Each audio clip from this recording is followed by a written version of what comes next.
کیونکہ اب غیاث چچا کے پاس ظفر کو دینے کے لیے اور کچھ باقی نہیں بچا تھا۔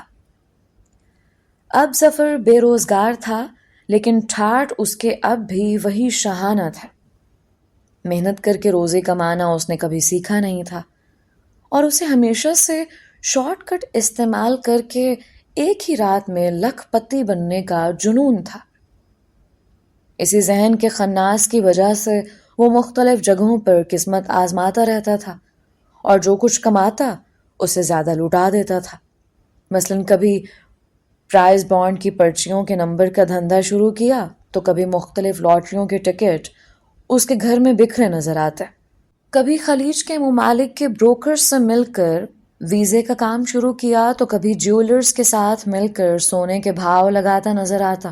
غرض دنیا کا ایسا کوئی مختصر راستہ باقی نہیں بچا تھا جو ظفر نے جلد دولت حاصل کرنے کے لیے نہ آزمایا ہو۔ لیکن ظاہر ہے ایسے طریقوں سے اگر کوئی دولت مند بن سکتا تو دنیا اس وقت اس جیسے کنگلوں سے خالی ہوتی۔ اس بے روزگاری نے اسے مزید چڑچڑا کر دیا تھا، اور اب وہ باقاعدہ وجو آپی پر چلانے بھی لگا تھا۔ وجو ناز و نعم کی پلی ہوئی ایک ایسی لڑکی تھی جن کی پرورش میں تہذیب اور ادب و آداب کا لحاظ مرکزی حیثیت رکھتا تھا۔ وہ ظفر کے اس رویے سے سہم جاتی اور چپ کر کے گھر کے کسی کونے میں سکڑی سمٹی سی بیٹھی رہتی، لیکن ظفر کی ضد کے آگے ان کی ایک نہ چلتے، اور تیسرے دن پھر وہ غیاث چچا کے سامنے نظریں جھکائے کھڑی ہوتی۔ 11ویں جماعت کے سالانہ امتحانات کے بعد میں جب چند دن کی چھٹیوں میں گھر گیا تو ان دنوں انہیں وہاں آتے جاتے اکثر دیکھتا رہتا۔ اب ہم بڑے ہو چکے تھے، لہٰذا اب ہمارا اس بے تکلفی سے سبھی کے گھروں میں گھس جانا خود ہمیں ہی اچھا نہیں لگتا تھا۔ اس دن ہم سب محلے کے بڑے میدان میں وکٹیں گاڑے کرکٹ کھیل رہے تھے۔ میں بیٹنگ کر رہا تھا جب میں نے وجو آپی کو فضلو بابا سمیت تانگے پر سوار محلے کے پھاٹک سے اندر داخل ہوتے ہوئے دیکھا۔ وجو آپی اندر داخل ہوئیں تو نہ جانے کیوں مجھے بہت کمزور دکھائی دیں۔ میں نے دور ہی سے ہاتھ اٹھا کر انہیں سلام کیا تو وہ ہلکے سے مسکرا دیں، وہی گلابی مسکراہٹ جس کا میں بچپن سے ہی دیوانہ تھا۔ ان کے گھر میں جاتے ہی راجا نے جو وکٹ کیپنگ کر رہا تھا ظفر کو ایک موٹی سی گالی دی اور مجھ سے کہا کہ ضرور اس ظفر نے کوئی نیا مطالبہ دے کر انہیں گھر بھیجا ہوگا۔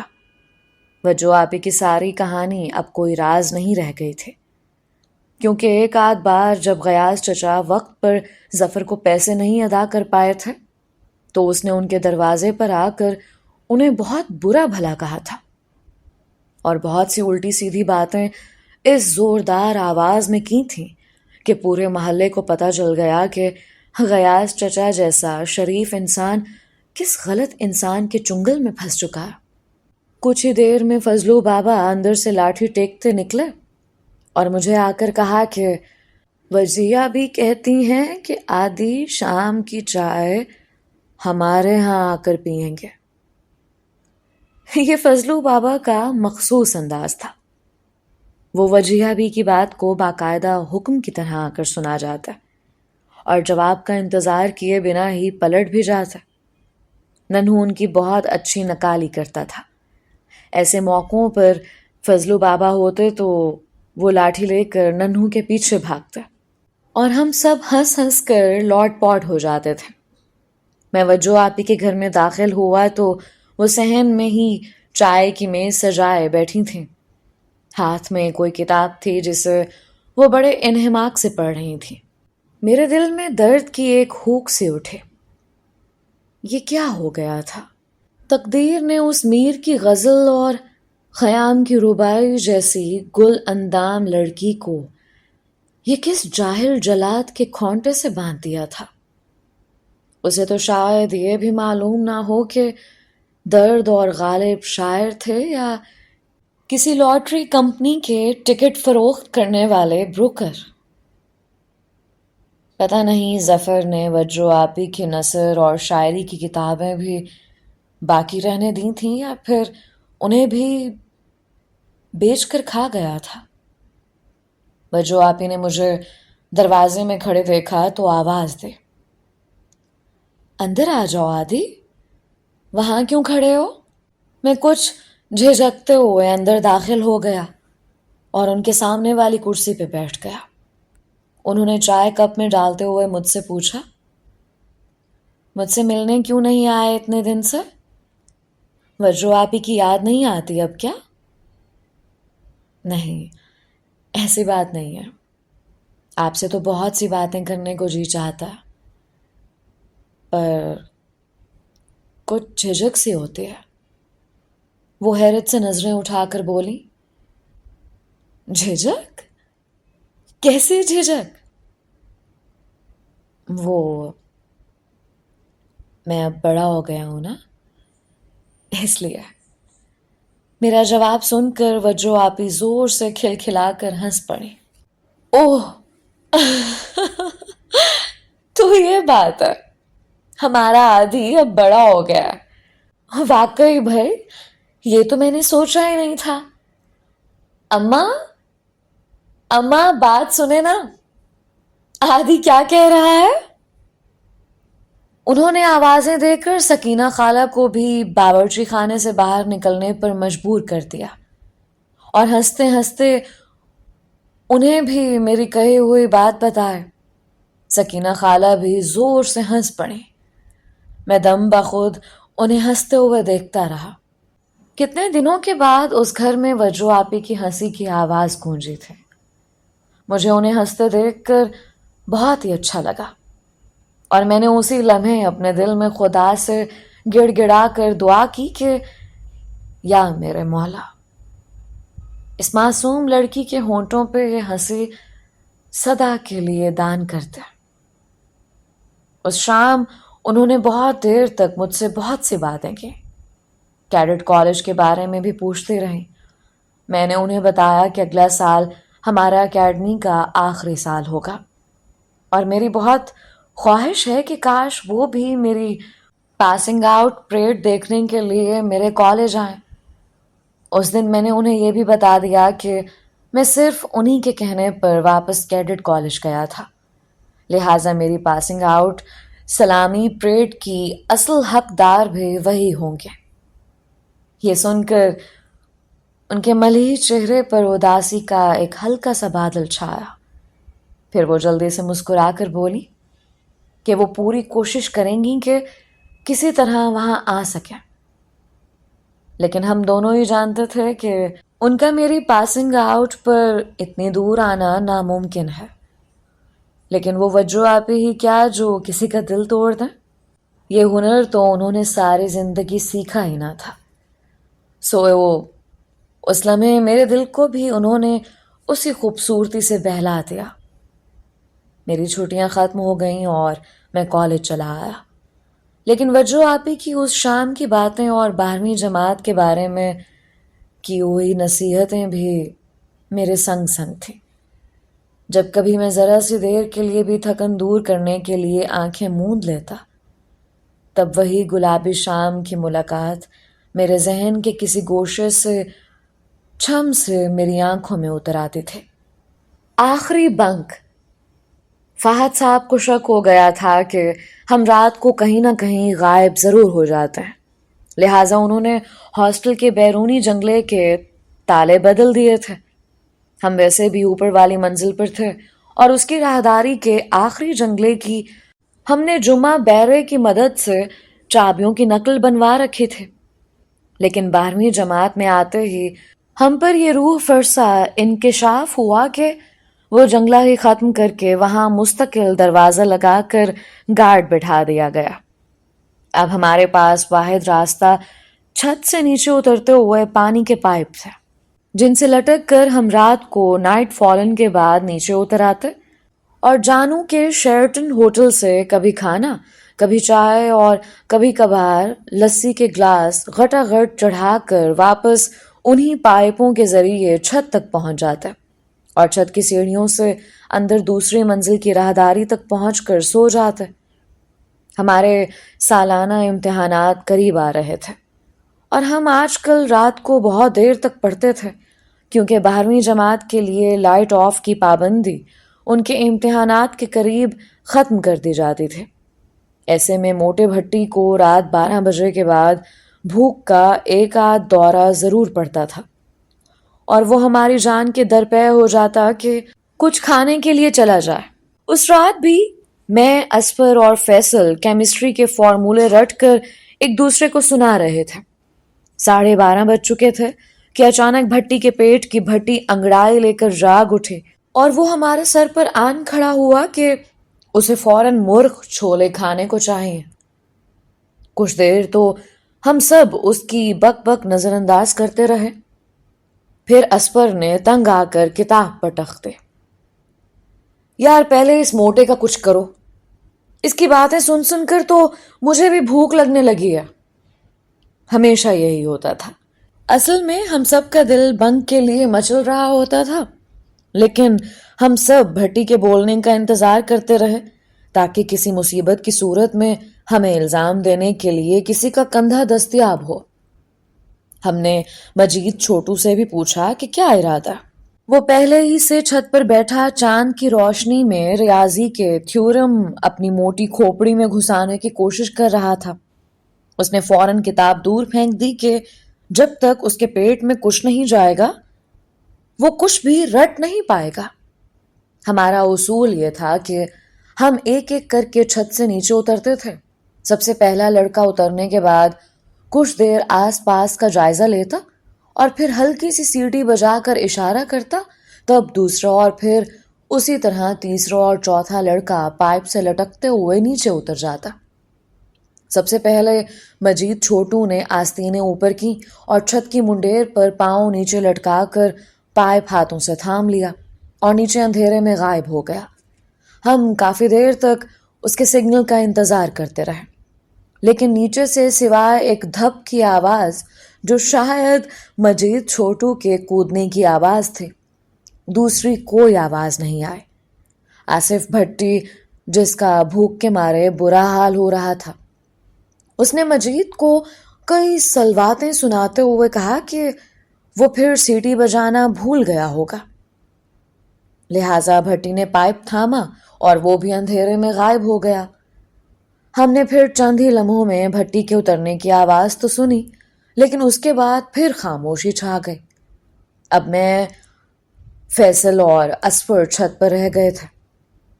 ہم شدید الجھن میں تھے کیونکہ اگر نیچے کسی پی ٹی او آفیسر وغیرہ نے انہیں بھاگتے ہوئے پکڑ بھی لیا ہوتا تو شور شرابہ تو ہوتا۔ یہ دونوں تو نیچے جا کر بالکل ہی چپ ہو گئے تھے۔ اب فیصل کو غصہ آیا اور اس نے کہا کہ ضرور یہ دونوں کسی شرارت کے چکر میں ہیں، لہٰذا وہ خود جا کر دیکھتا۔ فیصل اترا اور پھر وہی خاموشی۔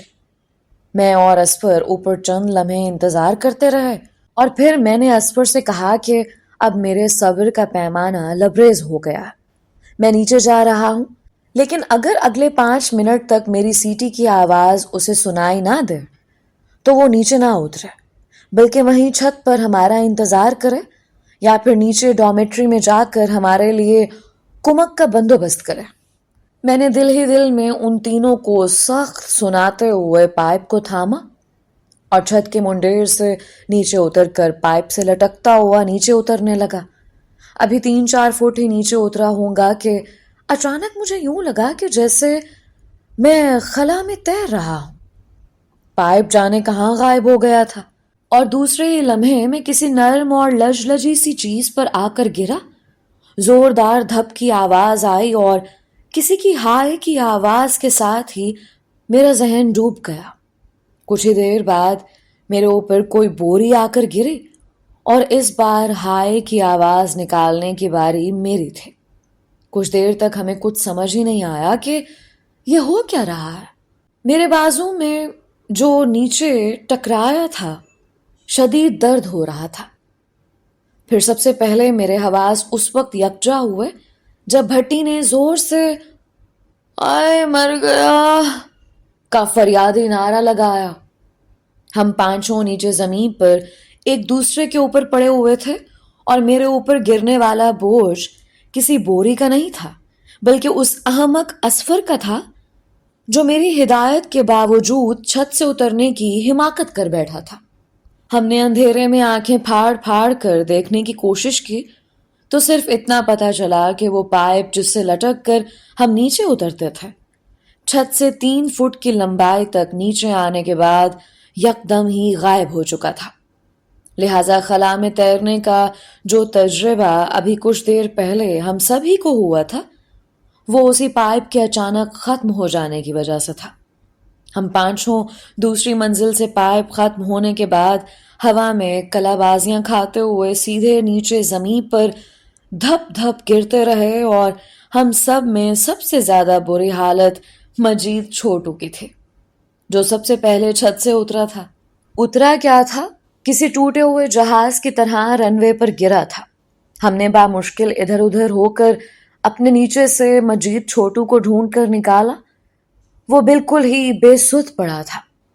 یہ تو شکر تھا کہ ہم سب نیچے کھدی ہوئی کیاریوں میں سے ایک کے اندر آ کر گرے تھے، ورنہ اگر سخت زمین ہوتی تو شاید ہماری ہڈی پسلی ایک ہو جاتے۔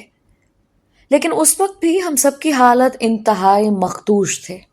مجید چھوٹو اور بھٹی تو باقاعدہ بے ہوش ہو چکے تھے، جنہیں ہم بڑی مشکل سے گھسیٹ گھسیٹ کر کیاریوں کو پانی دینے والے فوارے سے منہ پر پانی چھڑک چھڑک کر ہوش میں لائے۔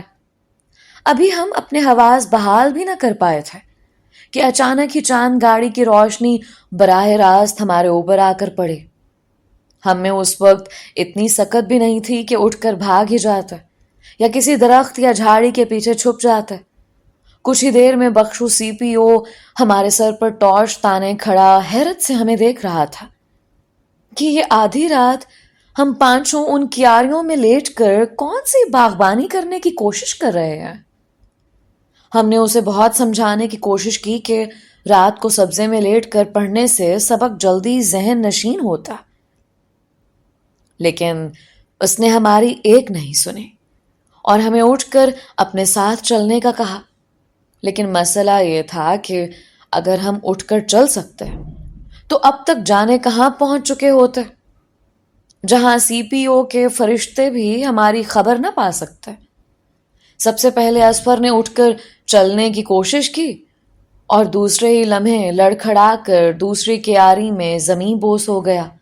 اب بخشو کو حالات کی سنگینی کا احساس ہوا اور کچھ ہی لمحوں بعد ہم سب کو چاند گاڑی میں ڈال کر ڈاکٹر نو کے ہسپتال کی جانب لے جایا جا رہا تھا۔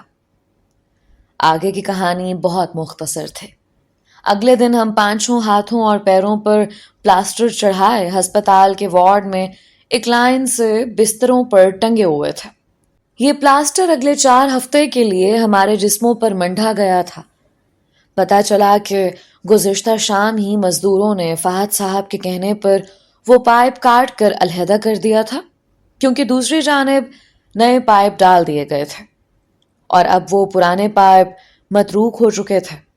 بہرحال یہ ہمارا آخری بنک ثابت ہوا، کیونکہ 4 ہفتے بعد جب وہ پلستر ہمارے جسموں سے اترا تو 2 دن بعد ہمارے سالانہ امتحانات کے پرچے شروع ہونے کی تاریخ تھے، اور سالانہ امتحان کے بعد ہماری آخری پاسنگ آؤٹ پریڈ ہونا تھے۔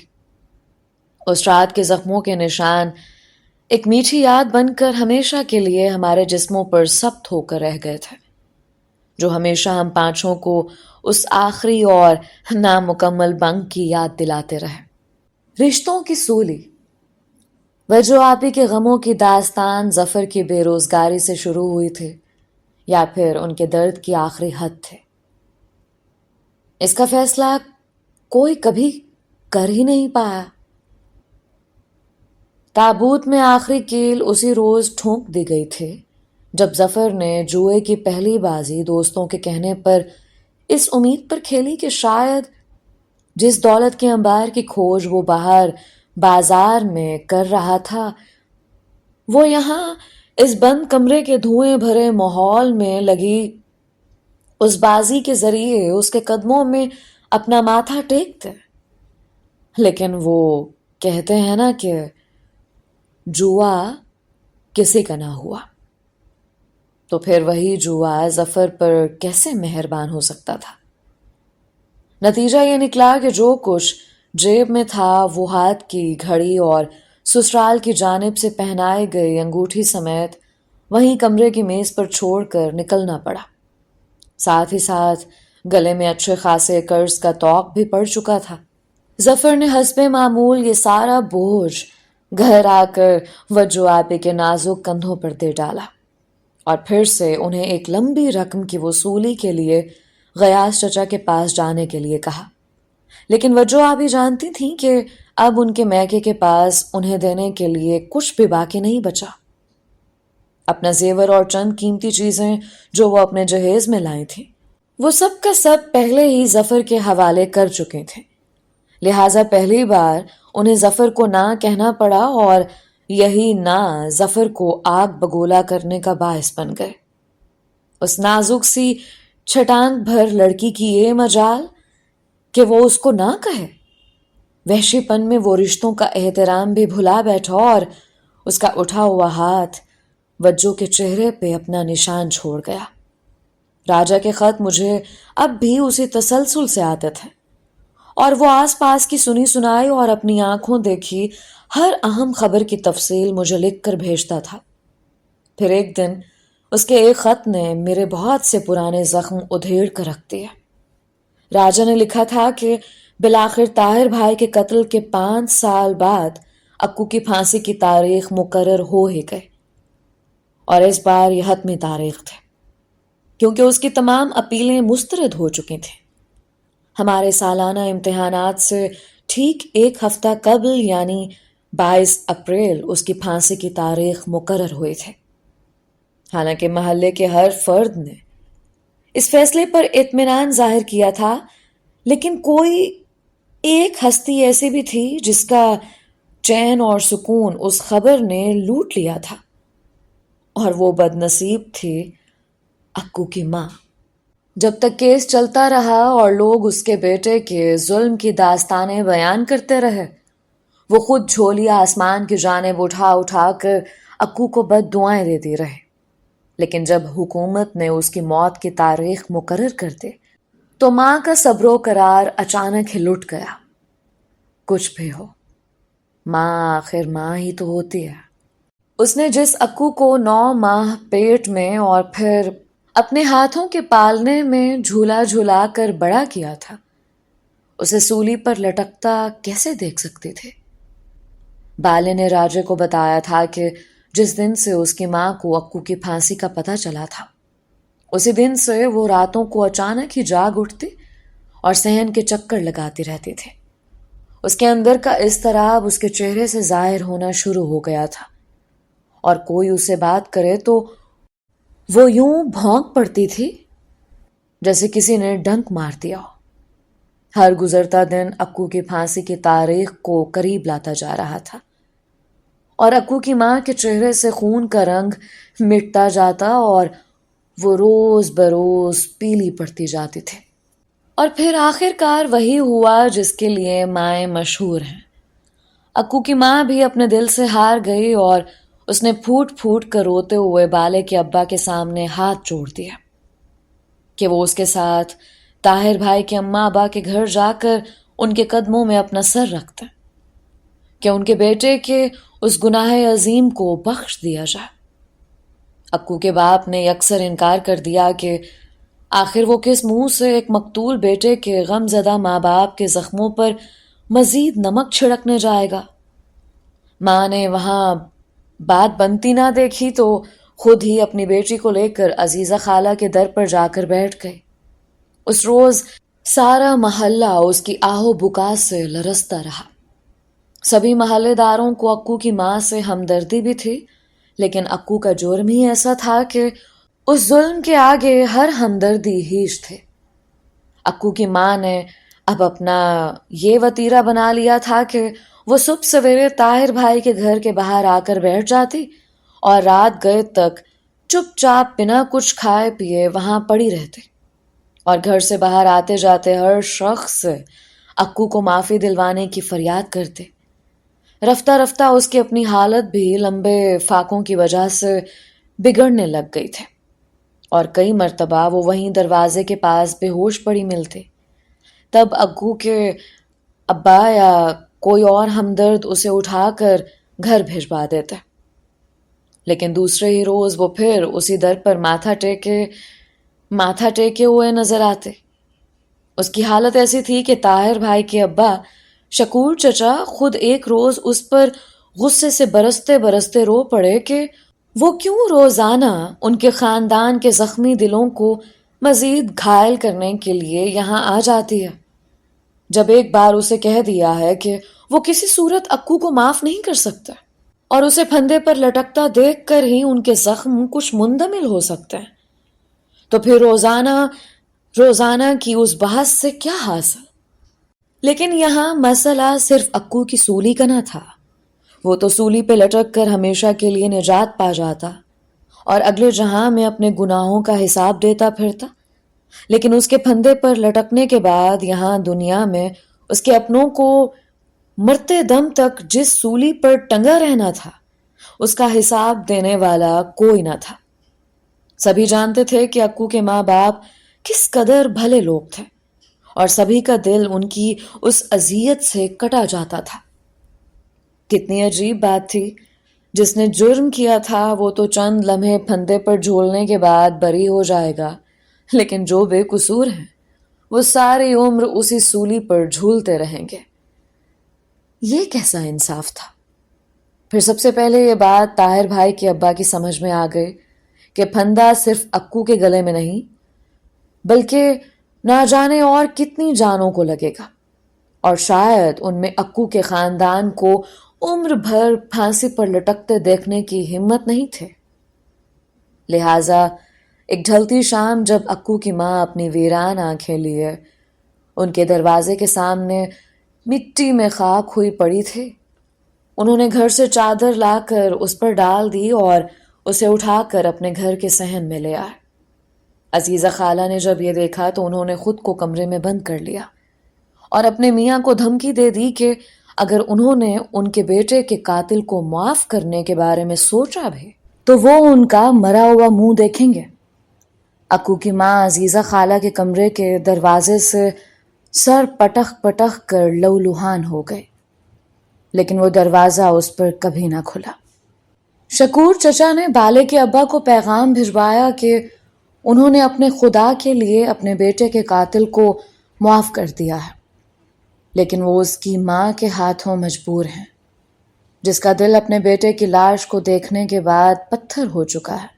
لہٰذا وہ اس دوسری ماں کو آ کر سنبھالیں جو اپنے بیٹے کی جان بچانے کے لیے خود اپنا آپ گنوائے دے رہی ہے، اور وہ چاہ کر بھی اس کے لیے کچھ نہیں کر پا رہے، کیونکہ اگر وہ دوسری ماں کا ساتھ دیتے ہیں تو اپنی آخری عمر کے سہارے یعنی اپنی شریک حیات کو ہمیشہ کے لیے کھو دیں گے۔ بالے کے ابا بالے کے ساتھ آئے اور نیم بے ہوشی سی اکو کی ماں کو وہاں سے لے گئے۔ انہوں نے طاہر بھائی کے ابا سے ہاتھ جوڑ کر معافی مانگی کہ یہ بھی انہی کا ظرف ہے کہ اپنے بیٹے کے قاتل کی ماں کو انہوں نے اس قدر عزت دی۔ اگلے صبح اکو کی پھانسی کی تاریخ مقرر تھی، اور وہ رات بالے کے گھرانے پر کس قیامت کی طرح اتری تھی، شاید اس کا اندازہ کوئی بھی نہیں لگا سکتا تھا۔ اگلے صبح 4 بجے جیل کے معمول کے مطابق گاڑی طاہر بھائی کے دروازے پر ان کے اماں ابا کو بطور وارث پھانسی گھاٹ پر پھانسی کی شہادت کے لیے لینے آ چکی تھے۔ خالہ عزیزہ اور شکور چچا چپ چاپ گاڑی میں بیٹھ کر جیل کی جانب روانہ ہو گئے۔ جیل کے باہر اندھیرے میں انہیں اکو کے ماں باپ بھی کھڑے نظر آئے، جو اپنے بیٹے کی لاش وصول کرنے کے لیے وہاں خود لاش بنے کھڑے تھے۔ اکو کی ماں کے آنسو خشک ہو چکے تھے اور اب وہ خالی آنکھوں سے خلا میں گھور رہی تھی۔ جیلر شکور چچا اور خالہ کو لے کر پھانسی گھاٹ پہنچ گیا تھا، اور ڈاکٹر، مجسٹریٹ اور جلاد بھی اپنی ڈیوٹی پر موجود تھے۔ کچھ ہی دیر میں اکو کو کمر پر بندھے ہاتھوں کے ساتھ 2 محافظ لے آئے۔ اکو کے پیروں میں جان بالکل بھی نہیں رہ گئی تھی، اور وہ اپنے محافظوں کے کاندھوں پر بوجھ ڈالے تقریباً لٹکتا ہوا پھانسی گھاٹ تک لایا گیا تھا۔ اس کا سڈول جسم